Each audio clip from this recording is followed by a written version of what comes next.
What's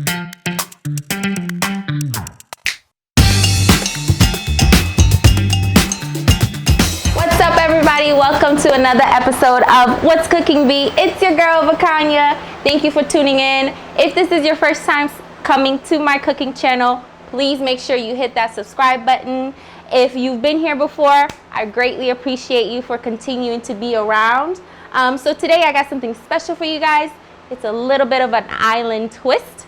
So here is our menu. Actually, I hope you guys saw that menu. It's actually beautifully done from one of my very, very close friends.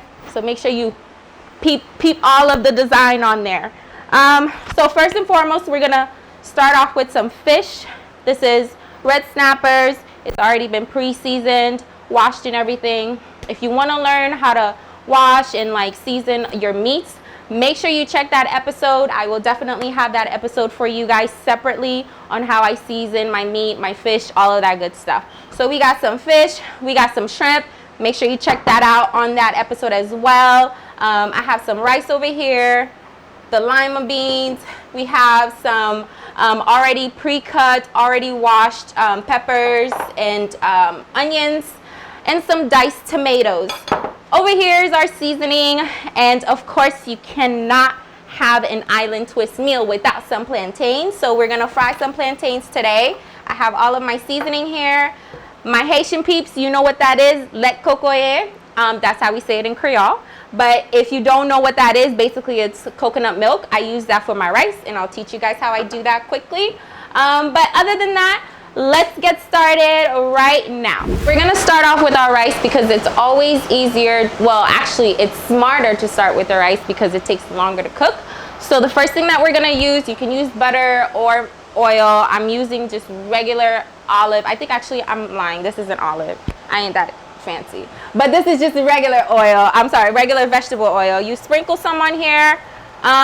Again, y'all know my role. I just go with my gut feeling. I don't really do the whole measuring thing, but I'm gonna do it for you guys, specifically for y'all. So after you have your oil in here, the next thing we're gonna do, this is epis.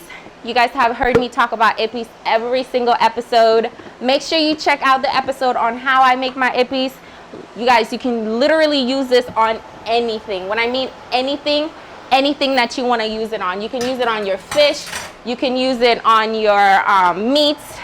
Even when you're cooking your rice, you can use this epis. And basically what it is, it's like blended seasoning. So we're gonna go ahead and put this on high and have this start sizzling. And literally what I do is just take 2 scoops of the epis and just kind of mix it in with the oil real nice, and it's gonna start sizzling on its own. While that's seasoning, you're gonna leave it for about like 2 to 3 minutes just so it can simmer. You guys should smell this aroma right now. It's just, I just love it. So now you have your already diced tomato, already washed. Always make sure you're washing your meat, you guys. You're washing your vegetables. We got COVID out here in these streets, so please make sure that you're being safe. So now we're gonna let this simmer, but before we do, just gonna get some water, pour it in here, and close the lid for about 10 minutes. And the reason why we're doing that, you guys, is because we want the tomatoes to actually get a chance to cook, because what's gonna happen is ultimately we're gonna crush them so that way it's not chunks, but more so like a tomato paste, if I should say. So while we have that going, again, you guys are leaving this for about 10 minutes. And we're gonna go on to our next step. For the next step, you guys, we're still not done with the rice. We gotta make sure we get it perfectly ready before we move on to our fish, which I'll show you guys next up. So I've already went ahead and put some ragu. You probably use this on your, how do you call this? Your spaghetti sauce or whatever. But I also used it just a little bit in this rice, because I wanted to have a little bit of color instead of it just being completely white. So once I have that, this is what I had mentioned earlier. You guys, we're gonna go ahead and use the coconut milk. I use the whole can. You just pour it in here and let it simmer. Right before you let it simmer, just make sure you get that stirred up real quick so it can get all up in there. It's gonna give you a creamy brownish color. Obviously it's because of the different ingredients we have in there. So even if it looks kind of like meatball sauce, don't worry, we're gonna go ahead and dilute it after a little bit. Always make sure you're tasting your meal to see what is missing. So I did not put any ippies in here. I'm sorry, not ippies. I did not put any seasoning in here, you guys. After I had put my ippies, I didn't put nothing else, so it should have a naturally rich flavor. But in addition to that, you do have your Goya, or I use the Goya seasoning. If you want to use a different type of seasoning, that's personally up to you. You don't have to use this particular one, but if you do use this one, I like it because it gives it a nice chicken flavor. Well, you don't taste the chicken, but it gives it a nice flavor.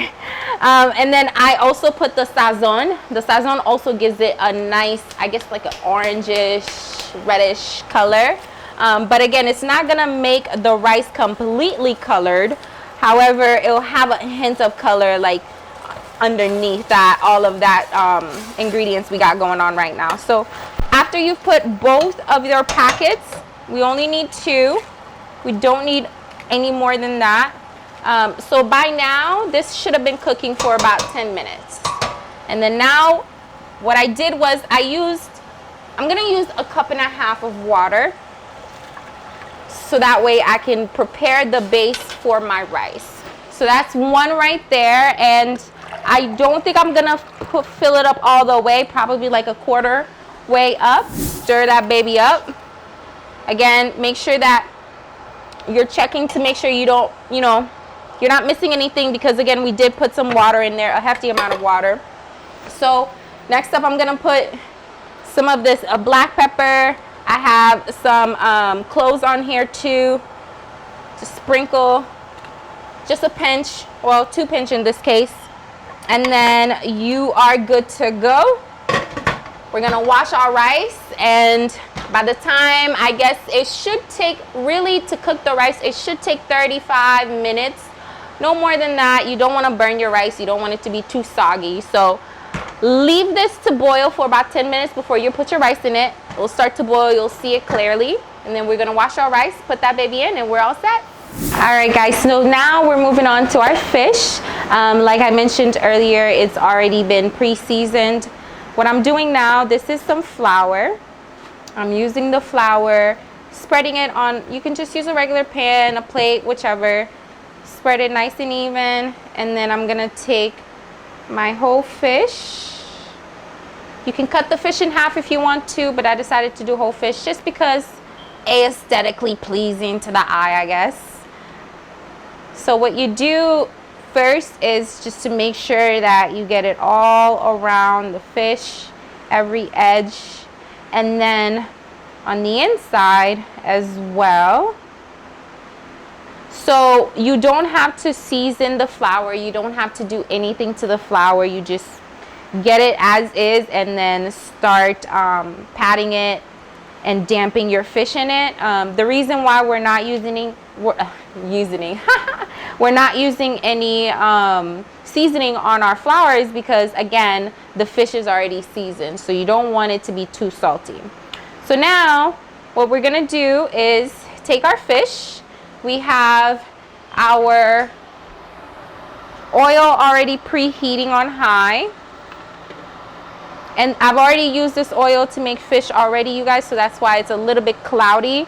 The reason is because obviously of the flour, it's gonna bubble up and make it cloudy. That's the reason, but it's fresh oil. You can use fresh oil, pre-cooking oil, doesn't really matter. I prefer pre-cooked oil because it gives the food a little bit of flavor. So you put that baby in and you let it sit there, and we'll come back to it. So the beauty of actually cooking like a big meal like this is really because it keeps you going, right? It keeps you in the momentum. So we're moving right on over to our shrimp, already pre-seasoned. And over here, what I have is already like some butter that's already been preheated. And then we're gonna go ahead and spread this on here. You hear that nice sizzling. Again, you guys, I don't have anything else in here. I didn't put oil. I just used butter to give it a nice rich flavor.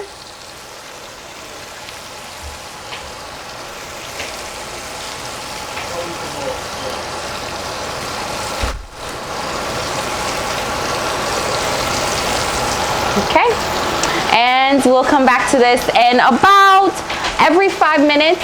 You guys, you make sure that you're switching this over so that way you're getting both sides. And one more thing I did want to mention, so we have the rice cooking right now. I did forget to show you guys how I put the lima beans. Just so you guys know, as long as you make sure you put the lima beans about 10 minutes, 15 minutes into the process after you had your tomatoes in there already simmered and everything, then you would put your lima beans. I didn't show you guys that, but don't forget to do that. You cannot forget that step, because then you're just gonna have rice with no beans in it. So make sure, again, you guys, after you've already simmered your tomatoes, go ahead and put that lima beans about 15 minutes into it. So we're gonna leave this, we're gonna flip it every 5 minutes, and we'll come right back to the shrimp. Now we're moving on over to our plantain. These ones are yellow plantains. You can use the ripe ones, the green ones if you want, or the softer ones, however you like the texture of your plantains. I decided to go with the big, they're not bananas, you guys. I know they look like big bananas, but they're not. But I decided to go with the big yellow plantains because they're a great mixture of like soft but not too soft, little hard but not too hard, you know, just right where it's supposed to be. So that's the one that we're gonna use today. And then this is salted water, and as you can see, I've already cut some in here, and you just cut it diagonally like that. You can decide how thick you want it. We're gonna squeeze these, and I'll show you guys how I do this in a minute, but we're gonna squeeze them and fry them again. But before we do that, just have them soaked in some salted water, so that way it can kind of like get some salt in there and give it some flavor by the time you're frying it. All right, we'll come right back to this. Now that we've had our plantain soaked for a little bit, you really don't have to leave this soaked for too long. 10 minutes is more than enough time for it to actually get through the plantains. Just gonna put them in here.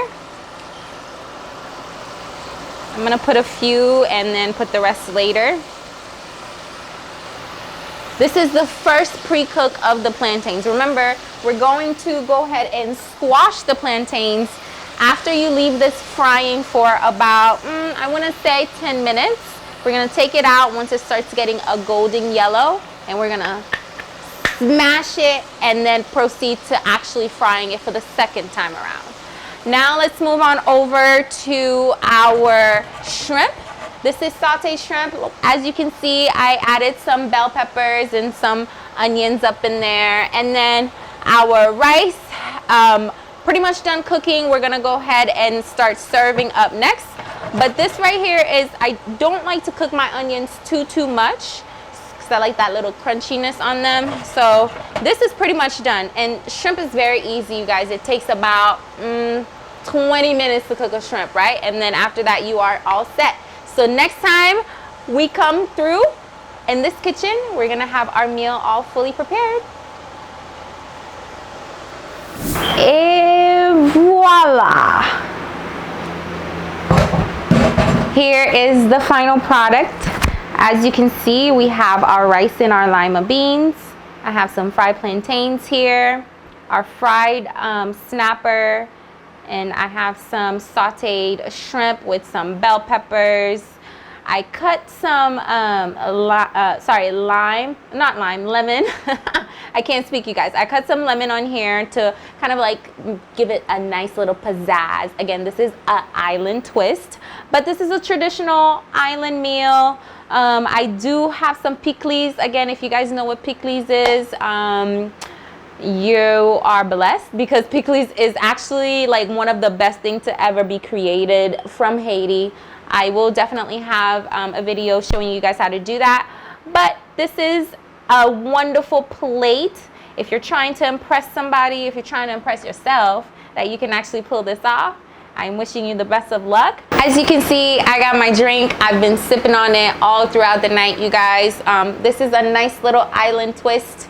Not a bartender, but I can show you how to do this island twist. But if you're gonna have an island meal, why not have an island drink? Anyways, you guys, get into it. Make sure you follow, subscribe. Make sure you share it with your friends. Thank you once again for joining me and to my wonderful episode of What's Cooking Be. If you've been a supporter, continue to be a supporter. If it's your first time, thank you for coming. I hope to see you next time. It's been real. Peace out.